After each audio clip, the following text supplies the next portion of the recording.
Hey guys, this is Dr. Hub. In case you haven't subscribed, please do subscribe for updates. IBD or the inflammatory bowel disease. So this is very important. So the first one being the Crohn's disease and the ulcerative colitis. So now let's look at the Crohn's disease. So Crohn's disease, it has a bimodal onset, that is it gets present from 2 to 4 decades as well as 7 to 9 decades. Then what is the most common presentation in terms of Crohn's? The most common presentation will include the ileocolitis,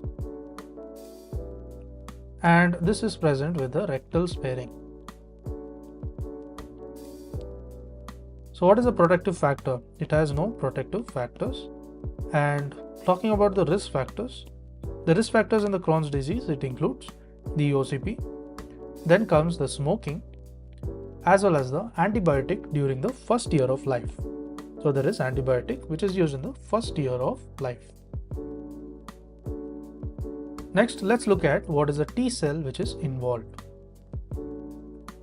So when you look at the T cell, it includes the Th1. Then what will be the gross findings and the endoscopic findings?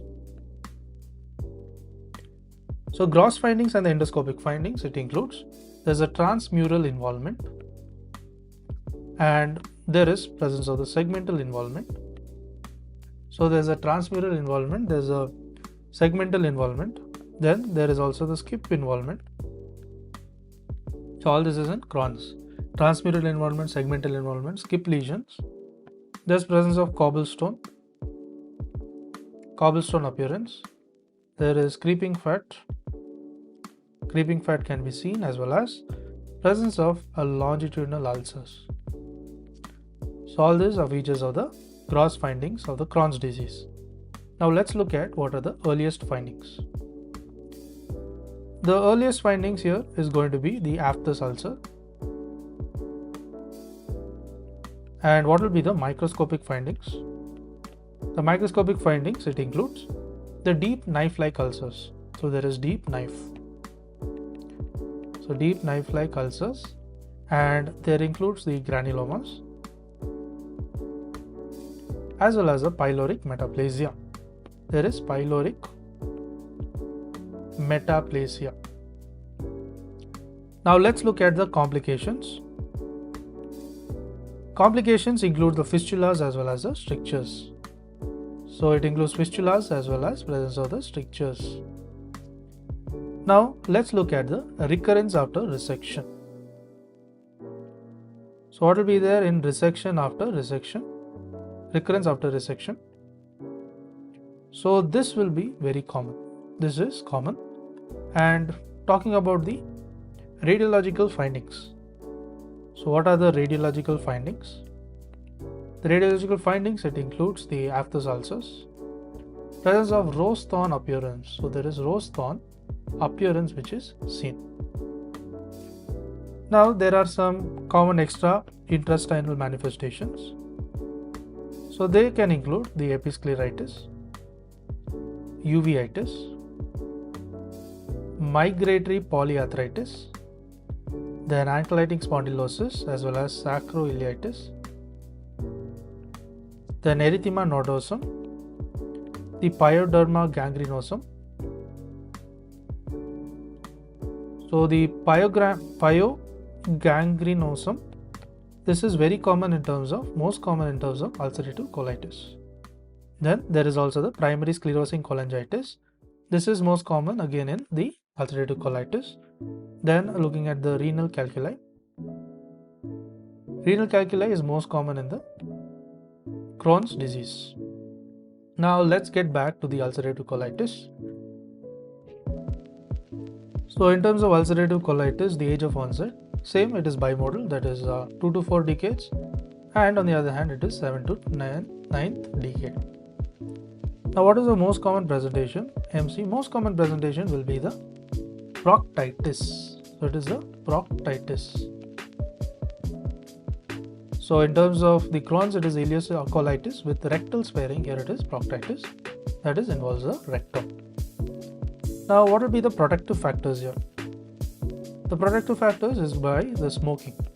So protective factors is by smoking as well as the appendectomy. Now, what will be the risk factors? The risk factors, if you see, it will include the alpha-methyl dopa, so alpha-methyl dopa, as well as antibiotic in the first year of life. Now, let's move on to the T cell involvement. So, how is the T cell involved? So, in terms of the T cell involvement, it is the Th2 which is involved, whereas in Crohn's disease it was Th1. Now, let's look at the gross findings. Gross findings here in ulcerative colitis, there is a mucosal as well as a superficial submucosal, mucosal and superficial submucosal involvement, and there is a continuous involvement. There is presence of the pseudopolyps and there is a backwash ileitis, presence of backwash ileitis. Next, there is also presence of the collar button ulcers. So, collar button ulcers are present. Next, let's look at the earliest findings. So, what are present as the earliest findings? So, under earliest findings, there is a erythematous mucosa with fine granular surface. Erythematous mucosa with fine granular surface. Next is we look at the MF, that is a microscopic findings. Under microscopic findings, there is a superficial as well as the broad based. So, the superficial as well as broad based. Next is we look at the cryptitis and the cryptapsis.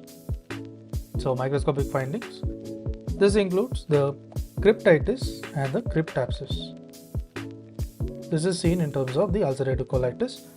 In Crohn's disease, what we saw was deep knife like ulcers, granulomas, as well as a pyloric metaplasia. Now let's move on to the complications. Complications, ulcerative colitis, it is with the hemorrhage as well as a toxic megacolon. Now let's look at the recurrence after resection. So how is the resection after resection? This is going to be very uncommon. It is uncommon, whereas in Crohn's disease it was common, and it is curative after resection. It is curative after the resection. Now let's look at the RF, that is the radiological findings in terms of the ulcerative colitis.